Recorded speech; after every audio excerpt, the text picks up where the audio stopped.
నమస్తే. ఒకప్పుడు పెద్దన్నగా ఉంటున్నటువంటి ఒక బాలీవుడ్ ఇప్పుడు ఎందుకో వెనకబడింది. ఎందుకు అంటే ఈ మధ్య వచ్చినటువంటి ఒక బాలీవుడ్ సినిమాలు కూడా సరిగ్గా అలరించడం లేదు. బాలీవుడ్ ప్రేక్షకుల కళ్ళంతా కూడా టాలీవుడ్ సినిమాల మీద పడింది. అయితే అది ఏం జరిగింది అనేది ఇప్పుడు మనతో పాటు సీనియర్ జర్నలిస్ట్ హేమ సుందర్ గారు ఉన్నారు. వారిని అడిగి తెలుసుకుందాం. సార్ నమస్తే. నమస్తే అండి. సో మొత్తానికి బాలీవుడ్లో వచ్చేసరికి పెద్దన్నయ్య అంటుంటాం. ఎందుకంటే మన దగ్గర కలెక్షన్స్ కావచ్చు, తీసే సినిమాలు కావచ్చు, లేదా క్లారిటీ కావచ్చు, కమర్షియల్గా కావచ్చు, ఒకప్పుడు బాలీవుడ్డే ఉండేది. బాలీవుడ్ని పెద్దన్నయ్య అనేవాళ్ళు. అయితే ఇప్పుడు ఎందుకో పెద్దన్నయ్య వెనకబడ్డాడు అన్నట్టు అనిపిస్తుంది. ఎందుకంటే వాళ్ళ దగ్గర సినిమాలు వచ్చేవి కూడా చాలా తక్కువగా ఉన్నాయి. అయినా సరే సరైనటువంటి హిట్లు కానీ కలెక్షన్స్ కానీ లేవు. దానికి ఏంటి రీజన్ అనుకోవచ్చు? అంటే విషయం అయిపోయింది అనుకోవాలి డైరెక్టర్ల దగ్గర. ఒకటి హిందీ సినిమాలకు ఒకప్పుడు క్రేజ్ ఉండేదండి. ఎలాంటి క్రేజ్ అంటే అసలు వసూలు పరంగా కూడా భారీ వసూలు సాధించేవి. వాళ్ళు అంతా ఖర్చు పెట్టి తీసేవాళ్ళు. ఇప్పుడు మనకి షోలే సినిమా తీసుకోండి, భారీ హిందీ సినిమాలలో షోలే సినిమా రికార్డు దేనికి లేదు. అలాగే దిల్వాలే దుల్హనియా లే జాయేంగే, ఆ తర్వాత హమ్ ఆప్కే హై కౌన్, ఇలాంటి సినిమాలు తీసుకోండి. లేకపోతే అమితాబ్ బచ్చన్దే షోలే తర్వాత మజ్బూరు, దేవారు, ఇట్లా చాలా సినిమాలు ఉన్నాయి. మరి ఆ సినిమాలు అంత రిచ్నెస్ కానీ ఇప్పుడు యాదమ్కి భారత్ సినిమా ఉంది, అదే మన అన్నదమ్ముల అనుబంధంగా ఎన్టీ రామారావు గారు రీమేక్ చేశారు. అంటే అలా వెలిగిన బాలీవుడ్ మరి ఇప్పుడు ఏమైంది అనేది అర్థం కావట్లా. వాళ్ళు బ్రహ్మాస్త్ర అనే పేరుతో గతంలో సినిమా చేశారు, అది 4 పాటలు 5 పాటలు వచ్చేస్తున్నారు. ఒక్క పాటతో సతికిలు పడిపోయింది బ్రహ్మాస్త్ర. అస్త్ర సన్యాసం చేయాల్సి వచ్చింది. అంటే విషయం అయిపోయిందా? మొన్న అమెరికన్ సినిమా లాల్ సింగ్ చెద్దా ఎంత పెద్ద హిట్ అవుద్దో అనుకున్నారు, అది కూడా ఆడల. దగ్గర 8 సంవత్సరాల నుంచి దాని మీద కసరత్తులు చేశారు. పైగా అది హిట్ అయిన హాలీవుడ్ సినిమాకి రీమేక్ అని చెప్పాలి. అది ఫారెస్ట్ గంప్ అనుకుంటా, ఆ సినిమాకి రీమేక్గా చేశారు అది. కానీ సినిమా ఆడలేదు. మరి దాంట్లో అమెరికన్ నటన అద్భుతంగా ఉంటుంది. దంగల్ తర్వాత అసలు ఆ స్థాయిలో సినిమాలలో ఆ మధ్యన వచ్చిన షారుఖ్ ఖాన్ జవాన్ కానీ పఠాన్ కానీ ఆ 2 సినిమాలు తప్పితే చెప్పుకోదగ్గ సినిమాలో ఈ మధ్యకాలం రాలా. అయినా ఒకవేళ షారుఖ్ ఖాన్ సినిమాలు జవాన్ కావచ్చు, లేకపోతే ఇంకోటి అయినా సరే, అవి కూడా డైరెక్టర్స్ వచ్చేసి తమిళ్ అట్లీ. అయితే అక్కడ డైరెక్టర్స్లో సత్తా తగ్గిపోయిందా అనేటువంటి ఒక గుస అదే మనం మాట్లాడుకోవాల్సి వస్తుంది. అక్కడ సత్తా ఉన్న డైరెక్టర్ లేరా? ఇదివరకు కూడా మన సౌత్ నుంచి వెళ్ళి డైరెక్టర్లు చేసిన వాళ్ళే ఉన్నారు చాలామంది. అవును, సర్కార్ అంటే రామ్ గోపాల్ వర్మ గారు, తాతినేని రామారావు గారు, వీళ్ళు వెళ్ళారు. బి గోపాల్ గారు, కొంతమంది డైరెక్టర్ హిందీలో కూడా చేశారు. కృష్ణ గారి సినిమాలు కొన్ని జితేంద్రతో రీమేక్ చేసినాయి, పాతాళ భైరవి కానీ, ఇప్పుడు మురికి మనగాడి సినిమా కానీ, ఇట్లా కొన్ని సినిమాలని పద్మలయ వాళ్ళే హిందీలో రీమేక్ చేశారు. అప్పుడు కూడా మన వాళ్ళ హవానే ఉండేది. అంతెందుకు మనకి ఇక్కడ పైడి జయరాజ్ అనే ఆర్టిస్ట్ ఉండేవాడు. అతను ఒక విధంగా చెప్పాలంటే ఒక స్టార్ హీరో. మరి అంత పెద్ద హీరో పైడి జయరాజ్ అక్కడ బాలీవుడ్లోనే రాణించాడు. కొంతమంది ఇక్కడ వాళ్ళు వెళ్ళి అక్కడ రాణించారు. ఇప్పుడు వచ్చేసరికి అసలు పూర్తిగా బాలీవుడ్ చతికిలు పడింది అనిపిస్తుంది. అవును, అంటే ఒకానొక టైంలో బాలీవుడ్ అనగానే ఖచ్చితంగా అక్కడ ఉన్నటువంటి ఒక డైరెక్టర్స్ కావచ్చు, సినిమాలు కావచ్చు, చాలా గొప్పగా కనిపించేవి. అవి దాన్ని ఆదర్శంగా తీసుకుని టాలీవుడ్ కావచ్చు, లేదా మిగతా సౌత్ తెలుగు వాళ్ళకి రీమేక్ చేసేవాళ్ళు. ఇప్పుడు యాదవ్కి భారత్ సినిమాని అటు ఎంజీఆర్తో రీమేక్ చేశారు తమిళ్లో, ఇక తెలుగులో ఎన్టీ రామారావుతో రీమేక్ చేశారు. ఇట్లా ప్యారలల్గా రీమేక్లు చేసుకుంటుండేవాళ్ళు. అవును, రాను తర్వాత ఏమైపోయిందంటే టాలీవుడ్లో ఉండే సినిమాలే ఈ సినిమాలు అక్కడికి వచ్చేసరికి రీమేక్ అయ్యాయి. సూర్యవంశం కావచ్చు, ఇలాంటి కొన్ని సినిమాలు. ఇప్పుడు జాకీ ష్రాఫ్ హీరో సినిమా ఉంది, దాన్ని నాగార్జున ఫస్ట్ సినిమా హీరోగా విక్రమ్గా రీమేక్ చేశారు. విక్రమ్ అసోర్నో డైరెక్షన్లో నాగార్జున ఫస్ట్ పిక్చర్ ఏంటంటే జాకీ ష్రాఫ్ హీరో సినిమా. అది హిందీలో పెద్ద హిట్ అయిన సినిమానే. అంటే అక్కడ సినిమాలు రీమేక్ చేసుకుంటూ ఇక్కడ వీళ్ళని హీరోయిజం పెంచుకోవడానికి తాపత్రయపడేవాళ్ళు ఇక్కడ వాళ్ళు. ఇప్పుడు ఆ పరిస్థితి లేదు. అవును, మధ్యలో తెలుగు సినిమాలే హిందీలో రీమేక్ జరిగింది. వర్షం సినిమా కావచ్చు, లేదంటే సూర్యవంశం కావచ్చు, ఇలాంటి చాలా సినిమాలు కూడా రీమేక్ అవ్వడం జరిగింది. అంటే కథలు కూడా కోల్పోయారు. ఫస్ట్ డైరెక్టర్షిప్ కోల్పోయారు, తర్వాత కథలు కోల్పోయారు. ఇవి పూర్తిగా సినిమాలే కోల్పోయారేమో. ఎందుకంటే ఈ రకంగా చూసుకుంటే తెలుగు నుంచి చూసుకుంటే రాజమౌళి గారు కావచ్చు, సుకుమార్ గారు కావచ్చు, లేదా సందీప్ రెడ్డి వంగ కావచ్చు, ఇలాంటి ఇంకా రానున్న చాలా సినిమాలు ఉన్నాయి. ఇప్పుడు నెక్స్ట్ రాబోతున్నటువంటి ఒక భారతీయుడు ఇండియన్ కావచ్చు, లేదంటే ఇలాంటివన్నీ అంటే సౌత్ ఇండస్ట్రీ ముఖ్యంగా తెలుగులో చూసుకుంటే వీళ్ళందరూ కూడా రాణిస్తున్నారు. వీళ్ళు బాలీవుడే కాదు, ఇది హాలీవుడ్ రేంజ్లో ఈ డైరెక్షన్ ఉండకపోతుంది అని చెప్పేసి అయితే మనకు అర్థమవుతుంది. అదే ఎందుకని ఇక్కడ ఉదాహరణకి 2 వారాల క్రితం రిలీజ్ అయిన సినిమా మైదాన్ సినిమా, నిన్న కాక మొన్న ఏమో బడే మియా చోటే మియా రిలీజ్ అయింది. అంటే మైదాన్ సినిమా అజయ్ దేవగన్ ప్రియమణి, అది ఫుట్బాల్ కోచ్ బయోపిక్ లాంటి సినిమా చేశారు. కానీ ఆ సినిమా అయితే టాక్ బాగుంది, సినిమా బాగుంది అని చెప్పి అన్నారు. కానీ కలెక్షన్స్ లేవు. చూసుకుంటే కానీ తిప్పు చూసుకుంటే ఇప్పటికీ 10 కోట్లు కూడా రాలేదండి ఇండియా వైడ్గా. అంటే దారుణం కదా, కలెక్షన్స్ 10 కోట్లు కూడా రాలేదంటే ఎంత దారుణంగా ఉంది. అవును. అలాగే నిన్న కాక మొన్న వచ్చింది, ఈ వారం వచ్చిన సినిమాగా చెప్పుకోవాలంటే బడే మియా చోటే మియా, మరి అక్షయ్ కుమారును టైగర్ ష్రాఫ్ చేసిన సినిమా. ఆ సినిమా కూడా ఏమీ లేదు. అయితే దీనికి ఇంకొక గుసగుసలు వినిపిస్తున్నాయి సార్.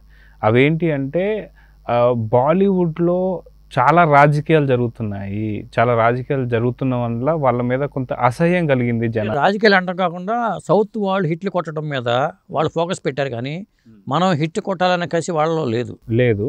అదే వాళ్ళకి పాలిటిక్స్. ఫర్ ఎగ్జాంపుల్ మొన్న ఆ హీరో పాపం చాలా తక్కువ ఏజ్ ఉన్నటువంటి హీరో సుశాంత్ రాజ్పూత్, తను మరణించి దగ్గర నుంచి మీరు బాగా గమనిస్తే సరైన సినిమాలు లేవు, సరైనటువంటి ఒక ఆదరణ బాలీవుడ్ తగ్గిపోయింది. అంటే కొంతమంది వాళ్ళ చేతుల్లోనే ఉంచుకోవాలనేటువంటి ఒక ఏదైతే ఉందో నెపోటిజం అనేది కూడా బాగా ఎక్కువడం వల్లే ఇదంతా జరుగుతుంది. అందుకే బాలీవుడ్లో ఉన్న హీరోయిన్స్ అందరూ కూడా ఇప్పుడు శ్రీదేవి కూతురు కూడా టాలీవుడ్ మీద కన్నేయడానికి రీజన్ అదే అనుకోవచ్చా? ఎందుకంటే ఒక హీరో ఎదుగుతుంటే మళ్ళీ మన వాళ్ళకి అవకాశాలు ఉండవేమోనని చెప్పి దెబ్బ కొట్టడానికి చూసేవాళ్ళు ఇండస్ట్రీలు ఎక్కువ ఉంటారు. అది బాలీవుడ్ అని కాదు, ఏ ఇండస్ట్రీలోనే ఉంటుంది. అది దెబ్బ కొట్టాలి, వాడి సినిమా ఫ్లాప్ అయితే సంబరపడే వాళ్ళు ఎక్కువ ఉంటారు. ఎందుకంటే ఇండస్ట్రీ బాగుంటుందని యాంగిల్లో చూడరాళ్ళు, వాడికి ఇంకా హిట్లు రాకూడదు ఆ యాంగిల్ నెగిటివ్ ప్రచారం చేసేవాళ్ళు కూడా ఉంటారు. ఒక సినిమా బాగున్నా బాగోలేని ప్రచారం చేయడంతో పాటు చేయించడం కూడా చేస్తున్నారు. మీడియాని సోషల్ మీడియాని గ్రిప్లో పెట్టుకుని ఆ సినిమా ఫ్లాప్ అయిందని చేయించే ప్రయత్నాలు కూడా జరుగుతూ ఉన్నాయి. ఎందుకంటే మన సినిమాల మీద బాలీవుడ్ వాళ్ళు హిట్ అవుతున్నప్పుడు కూడా వాళ్ళు అక్కస్తో చేసిన సందర్భాలు ఉన్నాయి. బాలీవుడ్ వాళ్ళు సౌత్ సినిమాల మీద పడిపోయి ఏడ్చిన సందర్భాలు కూడా ఉన్నాయి. ఇలాగే హీరోలో అవుతుంది. నెపోటిజం పరంగా కూడా ఒక హీరో క్లిక్ అవుతుంటే అతను ఎట్లా దెబ్బ కొట్టాలి, అతని బలహీనతలు ఏంటి అని చూసుకుని ఆ బలహీనతల్ని ఆసరాగా చేసుకుని కేసులు ఇరికించడాలో లేకపోతే ఇంకొక చేయటాలో ఇలాంటివి కూడా జరుగుతున్నాయి. సుశాంత్ సింగ్ రాజ్పూత్ సూసైడ్ వెనకాల డ్రగ్స్ ఉన్న రాకెట్ ఉంది, లేదా డ్రగ్స్ అలవాట్లు ఉన్నాయి ఏదో అన్నారు, కానీ ఇది కూడా ఇరికించే ప్రయత్నాలు కూడా జరుగుతూ ఉంటాయి. ఇప్పుడు ఫర్దీన్ ఖాన్ అప్పుడు డ్రగ్స్ వ్యవహారంలోనే ఒక ఫర్దీన్ ఖాన్ అనే హీరో కూడా అప్పట్లో కేసులు ఇరుక్కోవడం, మొన్న షారూఖ్ ఖాన్ కొడుకుని ఇరికించడం, ఇరుక్కోవడం, అంటే వాళ్ళకున్న బలహీనతల్ని వీళ్ళు ఇరికించేస్తూ ఉంటారు. కానీ ఇది ఎక్కువ బాలీవుడ్లోనే చూస్తున్నాం, కానీ టాలీవుడ్లో అలాంటి పరిస్థితి లేదు. ఇప్పుడు సిద్ధు జొన్నలగడ్డ, డీజే టిల్లు, అదేవిధంగా కిరణ్ అబ్బవరం, నవీన్ పోలిశెట్టి వీళ్ళందరినీ కూడా ఇక్కడ ఉన్నటువంటి టాలీవుడ్ పెద్దలు ఎవరైతే ఉన్నారో, చిరంజీవి లాంటి వాళ్ళు కావచ్చు, లేదంటే చిన్న చిన్న సన్మానాలు కావచ్చు, ఇంటికి పిలిచి మరి వాళ్ళకి ఒక గిఫ్ట్ ఇచ్చి వాళ్ళని అభినందించడం, లేకపోతే సుహాస్ లాంటి చాలా చాలా చిన్న అవును టాలెంట్ పైకి వచ్చేవాళ్ళు ఇక్కడ ఉన్నారు. వీళ్ళని మన తెలుగు పెద్దలు కూడా వాళ్ళని ఆదరిస్తున్నారు. ఇప్పుడు ఇలాంటి వాళ్ళ వల్లే మనకు కొంచెం, ఇప్పుడు ఫర్ ఎగ్జాంపుల్ చూసుకుంటే అశ్విని దత్ అల్లుడు గారు ఎవరైతే ఉన్నారో, నాగ్ అశ్విన్ గారికి, ఆయన చేసిన మహానటి తర్వాత ఒకేసారి ఇంత పెద్ద ప్రాజెక్ట్ రావడం అనేది కూడా ఇలాంటిది, అంటే ప్రోత్సాహం అనేది టాలీవుడ్లో దొరుకుతుంది. అదే ప్రోత్సాహం ఇప్పుడు బాలీవుడ్లో పూర్తిగా కనుమరుగైంది అవడానికే ఇప్పుడు ఇలా పతనం అయిందని చెప్పి అనుకోవచ్చా? అసలు ఓవరాల్గా చూసుకుంటే మన బాలీవుడ్తో పోల్చుకుంటే మన ఇండస్ట్రీ నథింగ్ అండి. మన ఇండస్ట్రీ కాదు, తమిళ ఇండస్ట్రీ కాదు, కన్నడ ఇండస్ట్రీ కాదు, ఇవన్నీ నథింగ్ చెప్పుకోవాలి. ఒక విధంగా చెప్పాలంటే కొన్ని ఇన్నోవేటివ్ సినిమాలు తీసేవాళ్ళు కేరళ మలయాళ ఇండస్ట్రీ ఉంది. అవును, మిగతా ఇండస్ట్రీ చూసుకుని నథింగ్ ఒకప్పుడు. అవును, కానీ అలాంటిది బాలీవుడ్ అనేది ఇప్పుడు నథింగ్ అయిపోయి వీళ్ళు క్యాపబిలిటీని ప్రూవ్ చేసుకుంటున్నారు. తమిళ వాళ్ళు, తెలుగు వాళ్ళు, కన్నడ వాళ్ళు, మలయాళం వాళ్ళు, వాళ్ళ సినిమాలు వస్తుంటే, అసలు మలయాళ సినిమాలు వస్తుంటే వాటిని కంపల్సరీగా డబ్ చేసి రిలీజ్ చేస్తారంటే క్రేజ్ ఉంటేనే కదా, జనం చూస్తుంటేనే డబ్ చేస్తారు కదా. మలయాళ క్రైమ్ సినిమాలని ఓటీటీలో పెడితే అవే చూస్తున్నారు జనాలు. అవును, అది కాక ఇప్పుడు మలయాళం సంబంధించి మనం చూస్తే కన్నడ సినిమాలు చూసుకుంటే ఒక కేజీఎఫ్ కావచ్చు, ఒక కాంతారా కావచ్చు, ఇలాంటి సినిమాలకి భయంకరమైన ఆదరణ పెరుగుతుంది. ఇవి ఓన్లీ థియేటర్స్లోనే కాదు, ఇక్కడ వచ్చేసరికి మనకు ఆన్లైన్ ప్లాట్ఫామ్ చూసుకుంటే అమెజాన్ ప్రైమ్ కావచ్చు, లేదంటే మనకు నెట్ఫ్లిక్స్ కావచ్చు, ఇలాంటివన్నిట్లో కూడా వీటికి రీచ్ ఎక్కువ, చూసేటువంటి ఒక జనాలు కూడా ఎక్కువ. సో మీరు అన్నట్టు ఈ సౌత్ ఇండియా అన్నప్పుడు ఒకప్పుడు చిన్న చూపు ఉండేది బాలీవుడ్కి, కానీ ఇప్పుడు బాలీవుడ్ చాలా చిన్న స్థాయికి వెళ్ళిపోయింది అంటే మీరేమంటారు? అదే సౌత్ ఇండియా సినిమాలో పాన్ ఇండియాగా రూపొందుతున్న సినిమాలు ఉంటే వాటి మీదే క్రేజ్ ఉంది. బాలీవుడ్ వాళ్ళు తీసే సినిమాల మీద క్రేజ్ లేదు. ఇప్పుడు ఏ కల్కి ఎప్పుడు వస్తుందా, లేకపోతే సలార్ 2 ఎప్పుడు వస్తుందా, పుష్ప 2 ఎప్పుడు వస్తుందా, ఇవి ఎదురు చూస్తున్నారు.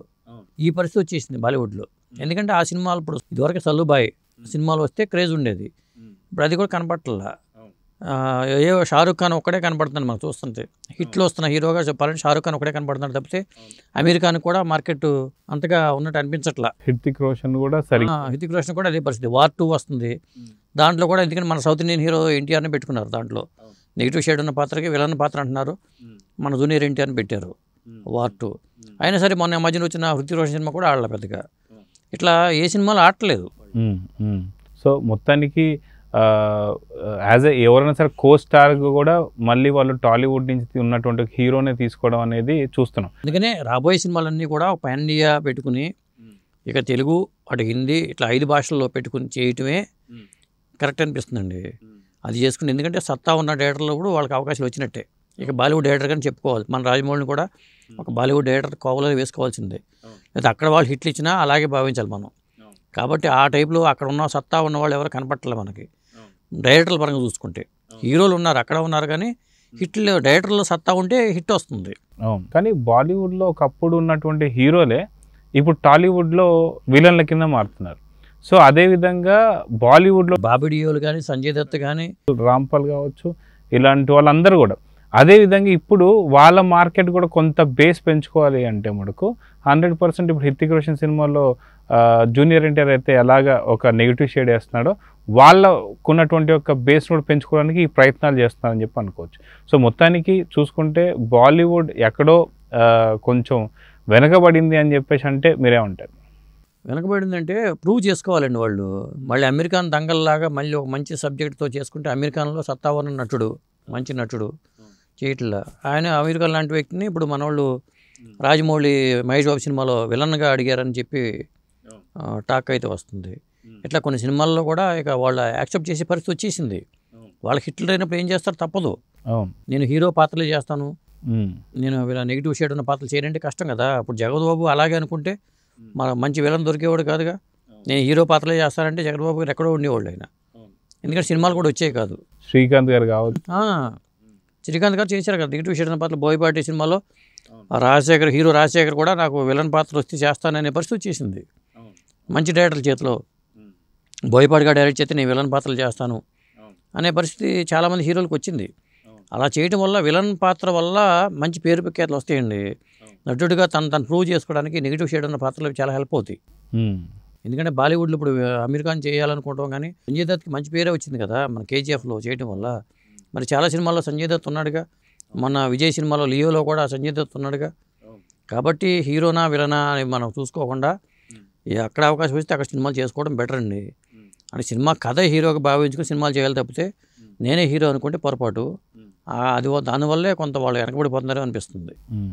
సో చూద్దాం సార్, మొత్తానికి బాలీవుడ్ ఇక పైనుంచి పుంజుకొని మంచి సినిమాలు, అంటే మీరు అన్నట్టు తెలుగు సినిమానా హిందీ సినిమానా కాకుండా నుంచి వచ్చే సినిమా ప్రతి ఒక్కటి కూడా మంచి కథతో పాన్ ఇండియా సినిమా రేంజ్లో వస్తే మంచిదని చెప్పి భావిద్దాం. నమస్తే. నమస్తే.